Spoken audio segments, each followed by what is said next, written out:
One down. I don't know why you guys are wasting this much syrup. That's crazy. It's trash.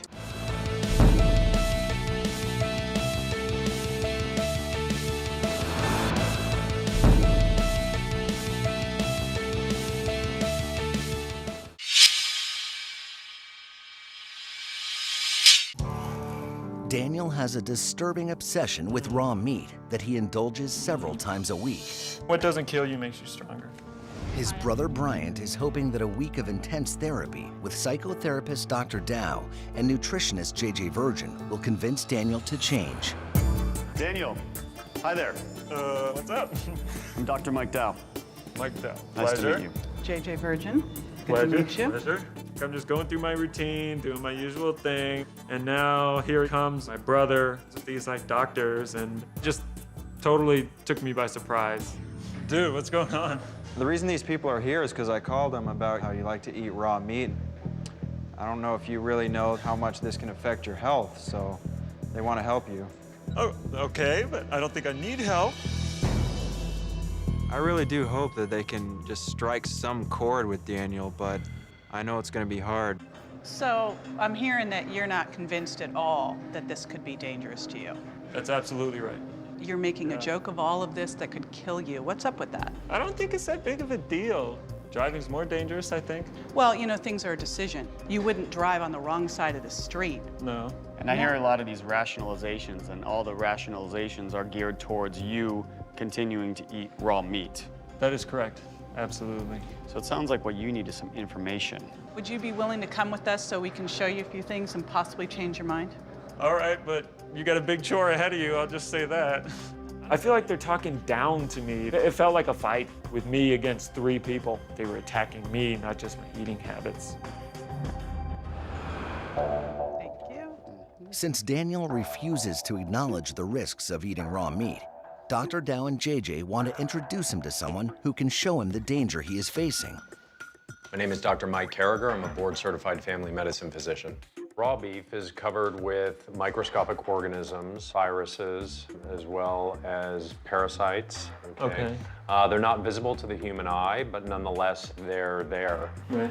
Your first sign of eating a parasite or a virus or a bacteria could be death, and it's not a nice death.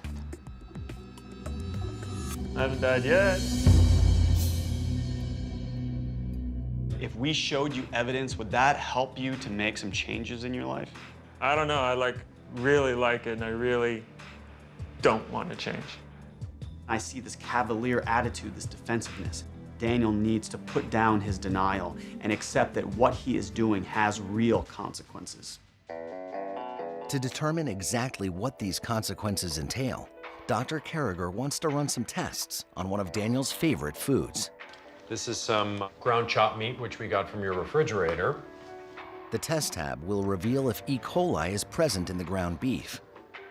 E. coli is incredibly dangerous. It starts with stomach cramps, diarrhea, headaches, fever, bloody stools, but then it can quickly progress to organ failure and death. While Daniel hasn't experienced the onset of these side effects yet, it doesn't mean they aren't in his future. If we look at the tip of the test strips, if there's any discoloration at all, it means there's a positive test. Right. So, looks like our E. coli here has changed in color. So that's positive E. coli on the ground beef from your refrigerator, living on your chopped meat.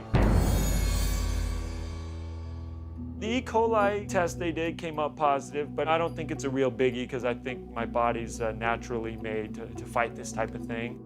Is there such a thing as the body building up immunity? No. Actually, you're putting yourself at higher risk for disease the more raw meat that you eat. The easiest way to prevent oneself from being infected with these bacteria is cooking the meat adequately. One of the things that's going to make this more real for you is to see what's really going on inside your body. We're gonna take a stool sample, send it off to the lab, and see exactly just what's going on inside your gastrointestinal tract. It's very likely that Daniel could have a parasite and not even know it.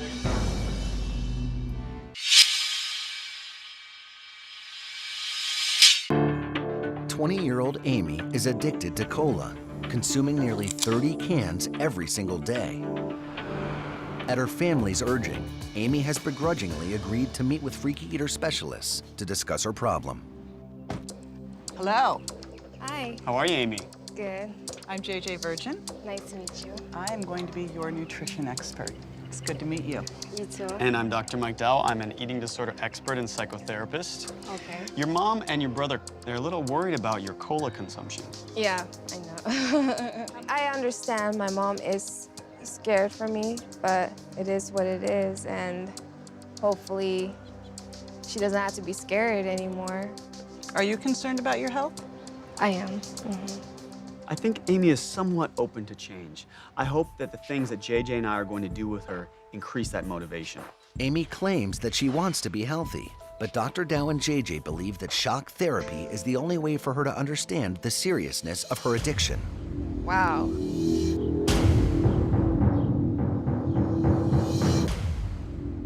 This is the amount of cola you drink in 1 month.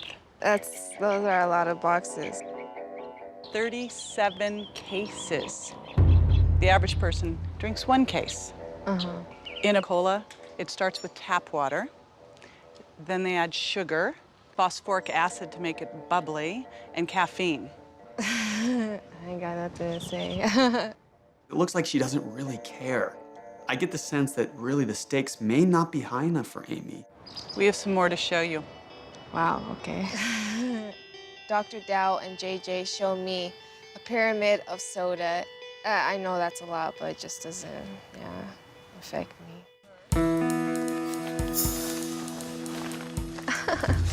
Wow. 950 pounds of sugar is what you get in your cola each year. Wow. When Amy's scared, when Amy's shocked, Amy laughs to diffuse the situation. So every bag represents how much sugar you are putting into your body in a 10-day period. 25 pounds. It's just a big stack of sugar to me, to tell you the truth. I know that that's how much I intake, but it just doesn't get to me. This will inevitably lead to diabetes. That's crazy. I expected Amy, when she looked at this gigantic wall of cola and stack of sugar, to be ashamed, remorseful, guilty, but she's not. We've got a lot of work to do.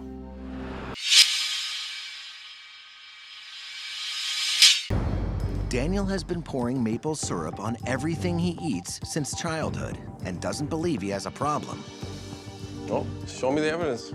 We have to really shock him into saying, wow, this is a problem. We needed a storage unit because we needed enough room. It's essential that we communicate to Daniel just how much sugar he is eating. You ready? I'm ready. Oh, my Lord.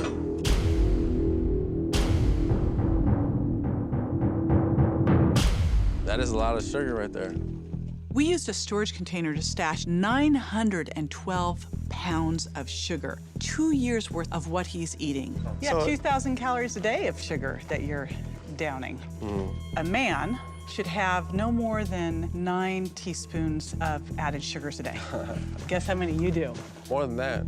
14 times that 14 amount. times? Okay. 135 teaspoons. I've never seen that much sugar ever in my life, but I'm not gonna change because JJ showed me some sugar. Do you have any history of diseases in your family? Heart disease, diabetes, stroke? You know, I do. My grandpa died of diabetes. Diabetes runs in your family. Oh, yes. Do you know what this does to diabetes? Sugar turns on these diabetes genes for you. And is that a concern here? No, I'm just so used to my habit. That's what I like. Daniel doesn't see that his everyday behavior is leading him down that same road that took his grandfather from him. Let's go look at one more thing. All right, All right. come with us. Daniel didn't seem to be affected at all by what sugar could do to his health. So I knew we needed to show him something else. Oh, my gosh. That's a lot of syrup. We've set up 2 years worth of Daniel's maple syrup habit. 104 gallons of syrup. I was shocked because there's a lot of maple syrup in front of me right now. We actually want you to pour every single one into that trash. I was hesitant. Damn, man. Yeah? Yeah? Say goodbye. Come on. I was really thinking they were trying to make me mad. Why are you throwing this much away? One down. I don't know why you guys are wasting this much syrup. That's crazy. It's trash. Trash. Trash, which is what you've been putting in your body. Daniel is angry because this is his jug of choice, and he wants it. That's a lot of syrup, you know, that could Keep be going. used. Used for what? To make some. For my food. What do you mean for what? This is not food. I can put it on food. And make a good thing bad. It's increasing your risk for diabetes. It's causing you to lay down fat around your gut. You're totally dependent on it. What is it you like? Well, that's good to me, so that's all I care about. Daniel got progressively madder and madder during the whole process. You guys are killing me, man. Seriously, you guys are killing me. Last one.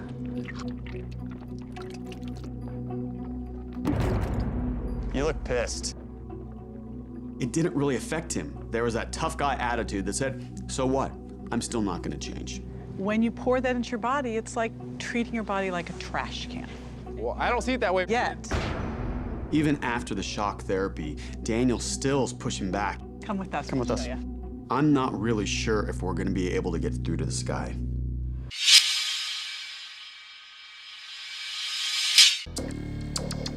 Nikki eats a frightening amount of cornstarch, devouring up to 2 boxes a day and hiding the evidence from her husband, Charles. I don't think I can stop eating cornstarch. It's time for a hefty dose of shock therapy so Nikki can come to terms with what cornstarch is doing in her life. You would not want to do the things we're about to do with you in your house. We set up such a huge shock therapy for Nikki that we actually had to go to a warehouse to do it. Wait till you see this. JJ and I pulled the cover off this pool to reveal the amount of cornstarch mixed with water that Nikki eats in a year. This is 1.5 feet deep. This here is 739 pounds of cornstarch. I was really shocked. This was so much in a year's worth. This isn't good for me. What do you think's gonna happen if I walk on this? Sink. Wow. If you walk fast, you can walk right across it. Walk on water, JJ. Look at that. Then it was Nikki's turn. We wanted her to have the experience so she could feel the consistency. Oh. I was fearful of sinking all the way to the bottom. Faster the better. Fast, fast, fast. Go, go, go. Walk, walk, walk, walk, walk. And there go the shoes.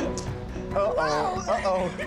Look at that. For 16 years, Nikki's body's had to process this thick, gooey, cement-like substance.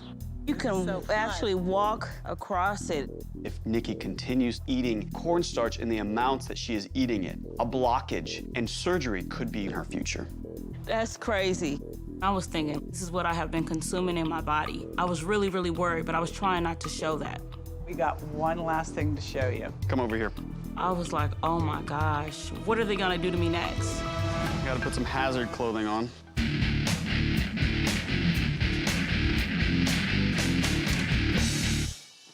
Are you ready to see and experience what 6 months of your cornstarch looks and feels like? Yeah. All right, here we go.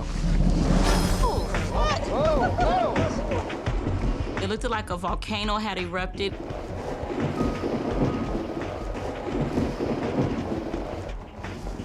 Six months.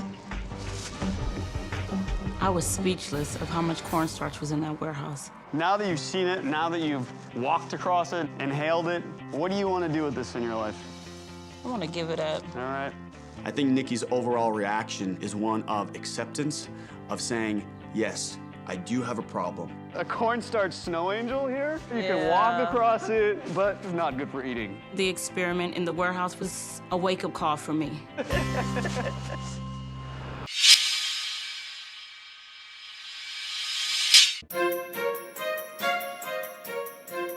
Christina's had a sweet tooth since childhood, but her love of sugar turned into an obsession after her divorce 20 years ago.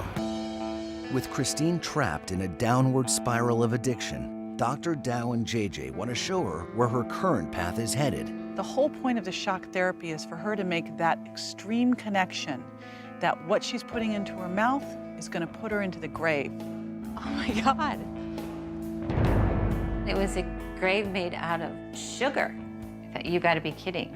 I'm not ready for this. 750 pounds. It's the amount of sugar that you eat in a year. We have more to show you.